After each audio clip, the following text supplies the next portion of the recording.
श्री राधे। आप सभी को श्री धाम वृंदावन से आप सभी को राधे राधे। जय श्री राधे, जय श्री राधे।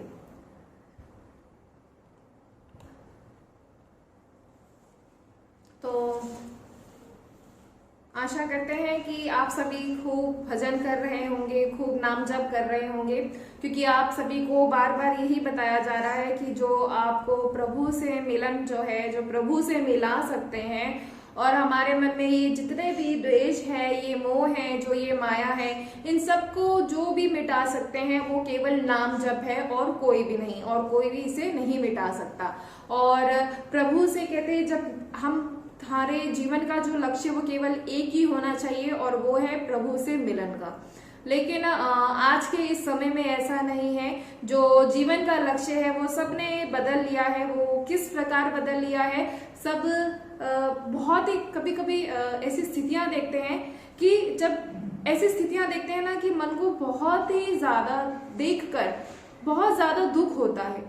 कि दुख क्या होता है कि जो मनुष्य है वो अपना धर्म भूलता जा रहा है कि अगर मैं इस संसार में हूँ, मुझे इस संसार में जो जन्म दिया गया है वो किस कार्य के लिए दिया गया है, लेकिन शायद मनुष्य इस चीज को भूलता जा रहा है। और इसी वजह से जो प्रेम है, कहते हैं जो मनुष्यों में से, जो जीवों में से प्रेम है वो जाता जा रहा है। प्रेम की जो भावना है वो किसी के लिए भी नहीं है, और फलस्वरूप हो क्या चुका है कि जो सब है वो बहुत ही ज्यादा नेगेटिव सोच, जो नेगेटिविटी है वो इस संसार में, यानी हर एक किसी में जो नेगेटिविटी है वो देखने को मिलती है। तो आज और रिश्तों, कहते ये इसका मतलब ये नहीं होता कि हमारा मन भी अशांत रहता है। जो कहते जो हमारा मन होता है, एक तो वो कलेशित रहता है, और दूसरा क्या होता है कि जो मन की शांति, कहते एक तो शांति नहीं है, और दूसरा रिश्तों की जो कदर। कहते आज के समय में एक जो रिश्ते बनाना तो बहुत आसान है कि हम देखते हैं कि बहुत ज्यादा जो रिश्ते हैं वो नए नए बनाते रहते हैं, लेकिन उनको निभाना बहुत बड़ी बात है। क्योंकि रिश्ते तो बनाने में कहते क्षण भर लगता है, लेकिन उसको पूरा करना, उसको बनाना और उसको बरकरार रखना, इसमें बहुत ही ज्यादा जो है वो मुश्किल है। और इसी का जो उदाहरण कह लीजिए या उसका कोई कारण कह लीजिए, वो यही है कि जो हमारे अंदर एक बल आ चुका है, और वो बल किस चीज का है, हम ये सोचते हैं कि जो हर कुछ सब कार्य है वो हम कर सकते हैं। तो आप सभी ने अगर कहते महाभारत देखी हो, तो जो ये कहते जितने भी ग्रंथ है ना, ये जितने ग्रंथ है, जितने शास्त्र हैं, और जितना सब कुछ हो चुका है, चाहे वो रामायण है, चाहे वो महाभारत है, उसमें हर एक बात यही समझाई जाती है कि मनुष्य जितना अपने बल का प्रयोग करने की कोशिश करता है और अपना सामर्थ्य समझता है, और अपना अहंकार, जहां अहंकार होता है तो अहंकार हर किसी का टूटा है।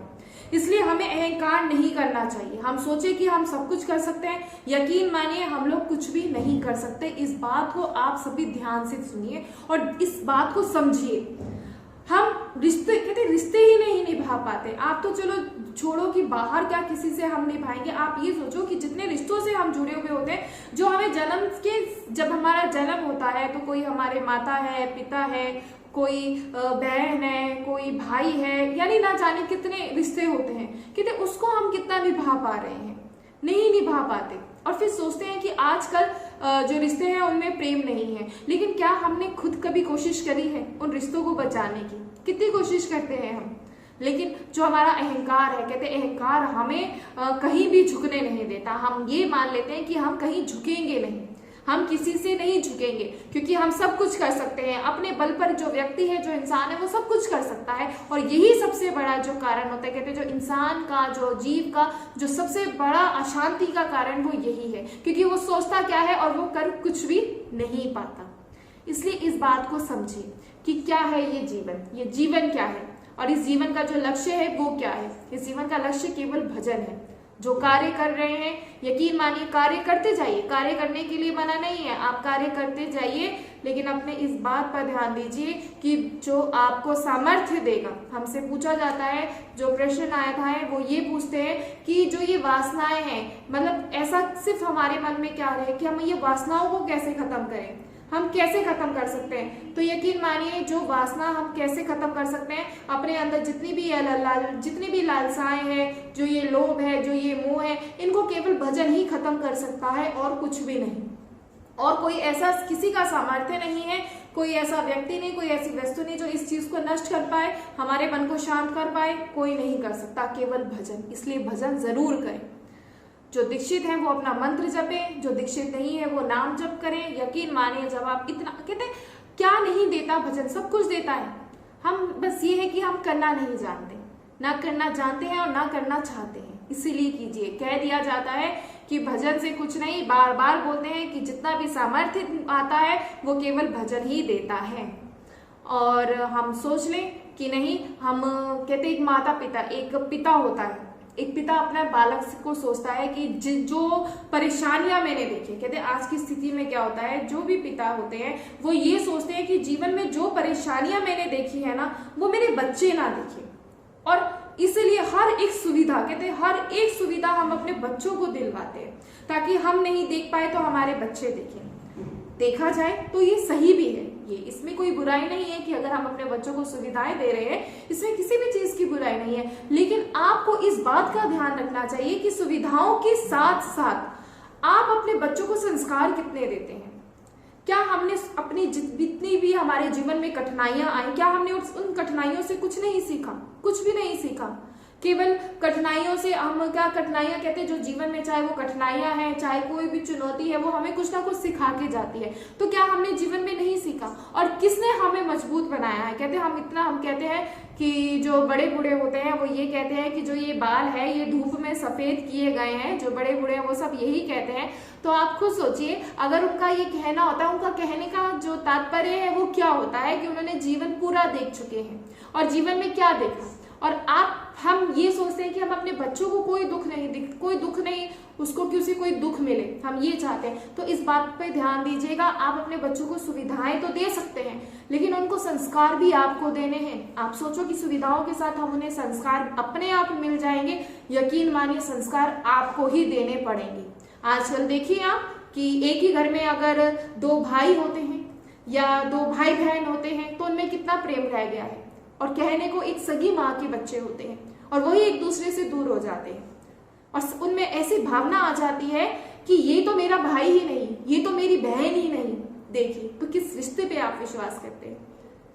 और रिश्ते कैसे परिवर्तन, समय के अनुसार रिश्ते भी कैसे परिवर्तन होते हैं। इसलिए समझिए, हम लड़ते हैं, हम किन चीजों के लिए लड़ते हैं? कितने लड़ाई की जाती है जमीनों के लिए, वस्तुओं के लिए। इंसान की सोच देखिए कि जमीन के लिए लड़ता है, वस्तुओं के लिए लड़ता है, और फिर सोचता है कि बच्चों ने कहां से सीखा, बच्चे कहां से सीख के आए, आज ये कैसे लड़ाई कर रहे हैं, आज ये कैसे इन जमीन के लिए ये क्यों लड़ाई कर रहे हैं, मुझे नहीं समझ में आ रहा है कि इसने कहां से सीखा। तो ये सोचिए ना कि कहां से सीखा, कहां से उसने। हम लड़ते हैं जमीन, कहते हैं आज भी हम की वस्तु के लिए लड़ना, जमीनों के लिए लड़ना प्रेम नहीं है। कभी ये नहीं देखा कि अगर हम जो भी हमारे से जुड़े, हमें उनसे प्रेम होना चाहिए, हर किसी से।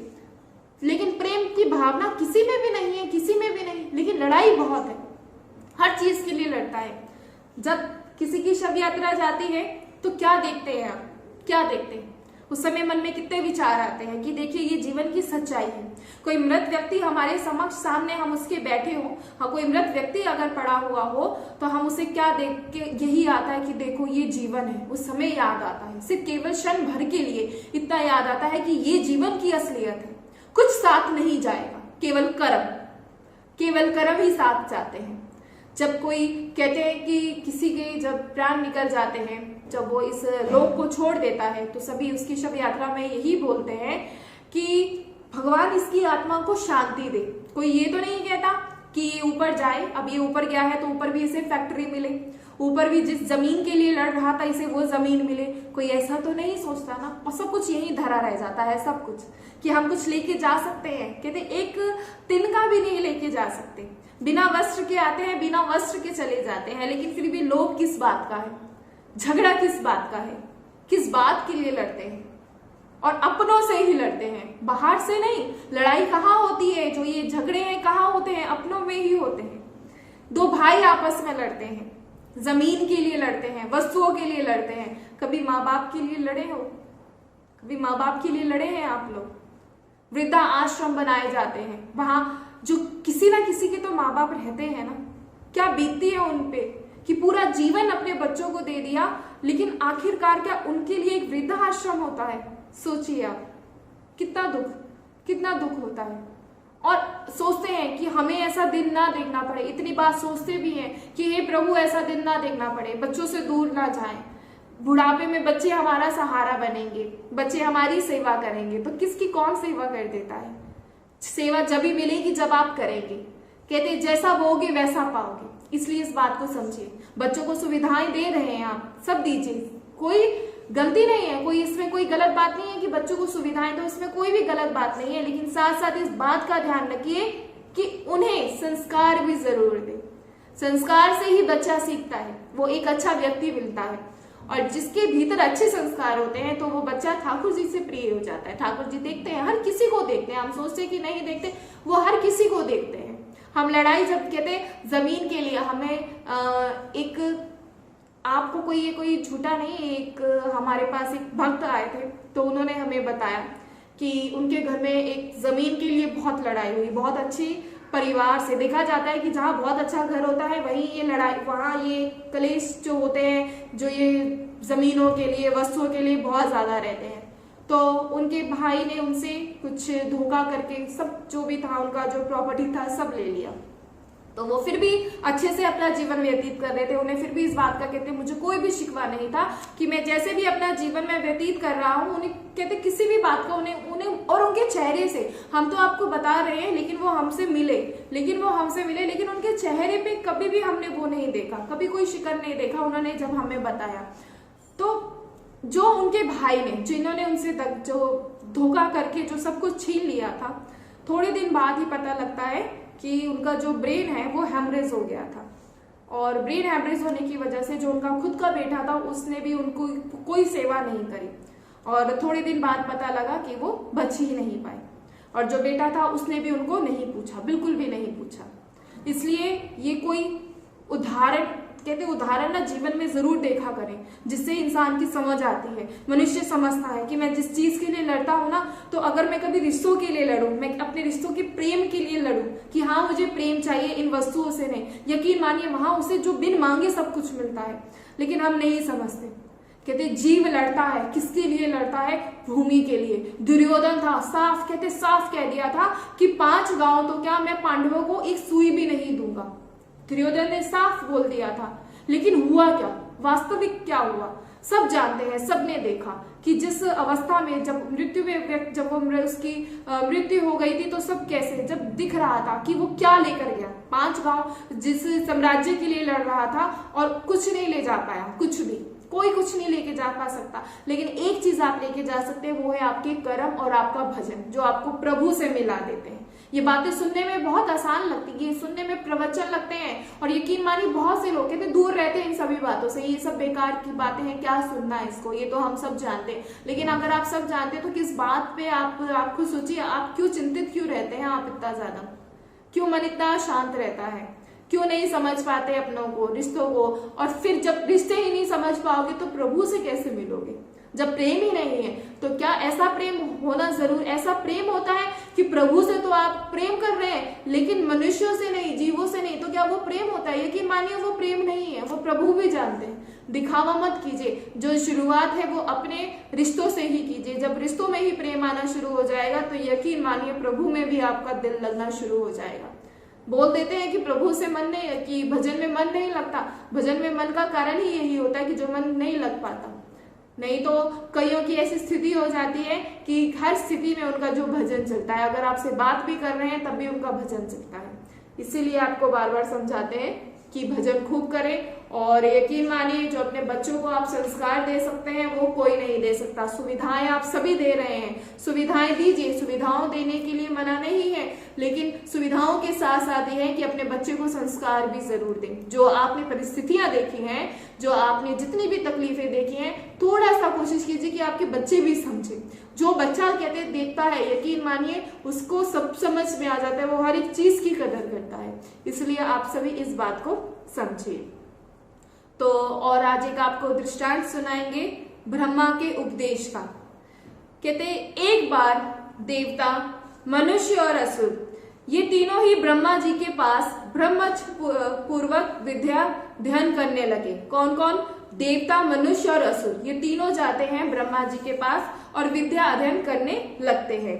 कुछ काल बीत जाने पर उन्होंने उनसे उपदेश ग्रहण करने की इच्छा प्रकट की और जैसे ही थोड़ा समय बीता तो तीनों ने ब्रह्मा जी से कहा कि आप अब हमें उपदेश दें। सबसे प्रथम देवताओं ने कहा, प्रभु हमें उपदेश दीजिए। प्रजापति ने एक ही अक्षर कह दिया, द। जब देवताओं ने पूछा कि हमें आप उपदेश दीजिए तो जो ब्रह्मा जी थे उन्होंने सिर्फ उनसे केवल एक ही अक्षर लिख बोला और वो था द। तब देवताओं ने कहा हम समझ गए। केवल एक अक्षर उन्हें बताया और देवता कहते हैं कि हम समझ गए। हमारे स्वर्गादि लोगों में भोगों की ही भरमार है। कहते जो स्वर्ग में है ऐसे ऐसे भोग हैं कि बता नहीं सकते, बहुत ही भोग हैं। उन्हीं में लिप्त होकर हम अंत में स्वर्ग से गिर जाते हैं। आप देखा है आप सभी ने, जितने भी ये जो स्वर्ग के देवता होते हैं इनको कितने भी आपने सुना होगा इनके बारे में कि ये खुद ही कहते हैं अपने इन लोगों में घिर के गिर जाते हैं। अतः एवं आप हमें द से दमन अर्थात इंद्रिय दमन, इंद्रिय संयम का उपदेश कर रहे हैं। इसका मतलब जो आपने हमें द दिया है उसका मतलब ये है कि जो हमारी इंद्रियां हैं जो हम पर विजय प्राप्त हो जाती है, हमें अपनी इंद्रियों को पराजित करना है। हमें उस लोभ में नहीं आना। हमारे पास जो है, जो स्वर्ग में जो भी है तो हम उसे दे, उसे पाकर हम लोभ में आ जाते हैं। इसका मतलब जो आपने द का उपदेश दिया है उस द का यही तात्पर्य है कि हमें लोभ में नहीं आना, हमें अपनी इंद्रियों का दमन करना है। तब प्रजापति ब्रह्मा ने कहा ठीक है तुम समझ गए। तब ब्रह्मा जी कहते हैं देवताओं ने जिस प्रकार उन्हें कहा तो जो ब्रह्मा जी हैं वो कहते हैं कि हाँ अब तुम इसे समझ गए हो। फिर मनुष्य ने प्रजापति से कहा आप हमें उपदेश कीजिए। अब मनुष्य की बारी आती है। प्रजापति ने उनसे भी द इसी एक अक्षर को ही कहा और पूछा कि क्या तुम समझ गए। और प्रजापति ने देवताओं को भी द दिया और मनुष्यों को भी द दिया। और जो मनुष्य है मनुष्य से पूछते हैं प्रजापति क्या तुम द का मतलब समझे कि जो हम तुम्हें द का उपदेश दिया है। मनुष्य ने कहा जी समझ गए, आपने हमें दान करने का उपदेश दिया है। जो मनुष्य को द से मतलब है दान। ध्यान से सुनिएगा, क्योंकि हम लोग जन्म भर संग्रह करने की ही लिप्सा में लगे रहते हैं, अतः हमारा दान में ही कल्याण है। कहते हम पूरी जिंदगी क्या करते हैं, जो मनुष्य होते हैं पूरी जिंदगी संग्रह करते रहते हैं, जोड़ते रहते हैं, लेकिन भूल जाते हैं कि जोड़ किसके लिए रहे हैं। उस जोड़ने में जब हम जोड़ते हैं तो उस जोड़ने में हम बहुत कुछ चीजें हैं जो भूल जाते हैं कि और जब कुछ कहते किसी के पास ज्यादा जुड़ जाता है तो उसमें एक अहंकार भी, कहते अहंकार हर एक व्यक्ति में आ जाता है। हम सोचते हैं कि नहीं हमारे में नहीं है, लेकिन ऐसा देखा जाता है। तो इसीलिए जो ब्रह्मा जी ने है तो जो मनुष्य को द का उपदेश का मतलब था दान। तब प्रजापति ने कहा ठीक है मेरे कथन का यही अभिप्राय था। अब जो देवता और मनुष्य दोनों द का मतलब समझ जाते हैं। अब असुरों ने कहा कि आप हमें उपदेश दीजिए। तो उनको भी उपदेश किस बात का देते हैं कि स्वर का द, केवल द। और अब जो असुर है वो सोच जाते हैं, वो समझ जाते हैं। कहते हैं हम लोग स्वभाव से ही हिंसक हैं। क्रोध और हिंसा हमारा नित्य सहज व्यापार है कि हमारा जो हम क्या करते हैं हम बहुत ही ज्यादा हिंसक होते हैं। तो खुद सोचिए जो असुर होते हैं ना वो खुद कह रहे हैं कि हम हिंसक होते हैं और क्रोध बहुत ज्यादा रहता है। तो जब हमारे अंदर क्रोध होता है ना तो यकीन मानिए जिसमें बहुत ज्यादा हम कहते हैं कि नहीं इस पे बहुत ज्यादा क्रोध है, इसे बहुत जल्दी गुस्सा आ जाता है, तो वो असुर के समान होता है। इस बात पर ध्यान दीजिएगा। असुरों ने अतः एवं निस्संदेह हमारा कल्याण मार्ग एकमात्र दया ही है। और द का मतलब हमारे लिए जो आपने दिया है उसका मतलब है दया। प्रजापति ने हमें उसी का उपदेश किया है क्योंकि दया से ही हम इन दुष्कर्मों को छोड़कर पाप ताप से मुक्त हो सकते हैं। क्योंकि जिस व्यक्ति में दया होती है यकीन मानिए कहते जो दया भाव होता है, जो जिसमें दया भाव होता है, सब प्रथम तो ये बात है कि वो प्रभु के प्रिय होते हैं जिनमें दया भाव होता है। क्योंकि प्रभु देखते हैं कि इसमें दया भाव है ये मेरे। और जब हम दया भाव अपने भीतर लाते हैं ना, क्योंकि वो क्यों आता, कहते दया भाव हमारे भीतर आता कैसे, हम दया भाव लेकर कैसे आए। दया भाव लाने के लिए हमें प्रभु को याद करना पड़ेगा। कहते जैसे हम एक दीवार पे गेंद को मारते हैं तो गेंद जब दीवार पर जाती है तो वो लौटकर हमारे पास आती है। और इसी प्रकार कहते जो याद है वो याद का उल्टा क्या होता है, दया। इसीलिए कहा जाता है कि प्रभु को आप याद कीजिए, और जब आप प्रभु को याद करेंगे तो याद का उल्टा होता है दया, जो आपके पास आता है। ऐसा विचार कर वे जब चलने को तैयार हुए तब प्रजापति ने उनसे पूछा, क्या तुम समझ गए? असुरों ने कहा, प्रभु आपने ही हमें प्राणी मात्र पर दया करने का उपदेश दिया है। अब देखिए, सबको, असुरों को भी, देवताओं को भी और मनुष्य को भी उन्होंने द का अभिप्राय बताया कि द का ही दिया, उपदेश दिया। तो जब कहते हैं देवताओं का मतलब, हाँ, ये हमारे ऊपर भी बात लागू होती है। जब हमारे पास बहुत ज्यादा संपत्ति आ जाती है, हमारे पास बहुत अधिक मात्रा में धन आ जाता है, तब हम उसमें भूल जाते हैं कि हमारे अंदर हमें कैसा है कि हमें ऐसा इस इंद्रियों में व्यस्त नहीं होना। हमें ये नहीं कि हम इस चीजों में व्यस्त हो जाए और प्रभु को भूल जाए, ये ऐसा होता है। इसीलिए कहा जाता है कि आपके पास जितने भी कुछ हो, चाहे आप बहुत ही धनवान क्यों ना हो, लेकिन प्रभु को भूलना नहीं चाहिए। फिर मनुष्य को क्या है बोला? दान। और कहते मनुष्य को अपने जीवन में दान अवश्य करना चाहिए, क्योंकि जो हम संग्रह करते रहते हैं, हम जोड़ते रहते हैं, यकीन माने किसके लिए कहते जोड़ते, हम कहते हैं अपने बच्चों के लिए जोड़ रहे हैं, आप जोड़िए, लेकिन जो आपने कहते अपने हमारी जो कमाई का जितना भी हिस्सा होता है, हमें थोड़ा सा कहते दान हर किसी को करना चाहिए, और दान हमेशा गुप्त होना चाहिए। दान करके आप कभी किसी को समझाइए, कहिएगा भी नहीं कि मैंने ये दान किया। और असुरों को कहा दया, क्योंकि असुरों में बहुत ज्यादा क्रोध रहता है, हम लोगों में भी बहुत क्रोध रहता है। तो हम सोचते हैं कि जो क्रोध है, जब यकीन मानिए जब आप में अगर क्रोध आ जाता है तो उस क्रोध का मतलब यही होता है कि हम असुर हैं। क्रोध कभी भी मनुष्य को नहीं करना चाहिए, लेकिन आजकल होता क्या है, जो क्रोध है वो जरा सी देर पे हमें आ जाता है। और यकीन मानिए जो क्रोध हमें आता है, हम जब भी गुस्सा करते हैं तो हम चाहे आप कितनी भी पूजा पाठ करते हैं, आप चाहे कितना भी भजन करते हैं, जब हम ये क्रोध करते हैं ना तो हमारा जो भजन है वो नष्ट होता है। तो आप खुद सोचिए, अगर एक बार क्रोध करो तो पूरे महीने का भजन नष्ट हो जाता है। और आप खुद सोचिए कि यहाँ तो दिन में कितनी बार क्रोध आता है। तो इसी बात को समझिए कि हमें अपने भीतर दया भाव और एक दान और अपनी इंद्रियों को जीतना, अपनी इंद्रियों का दमन करना, जिस दिन आप इतना कर लेंगे, यकीन मानिए उस दिन आपका जो भजन है आप भजन कर पाएंगे।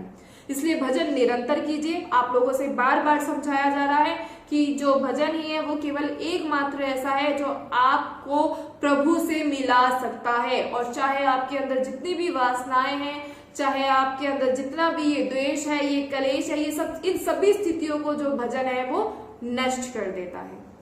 तो आशा करते हैं आप सभी को ये सब समझ में आया होगा। यकीन मानिए अगर आप इतना सा भी सुनकर अपने भीतर उतारने की कोशिश करेंगे तो यकीन मानिए आपका जो ये भजन है वो आपका बनना शुरू हो जाएगा और आप भी प्रभु के प्रिय हो जाएंगे। सभी पर ठाकुर जी की विशेष कृपा बनी रहे। आप खूब नाम जप करें और ठाकुर जी से प्रेम करें। हम बस यही आशा करते हैं। जय श्री राधे आप सभी को।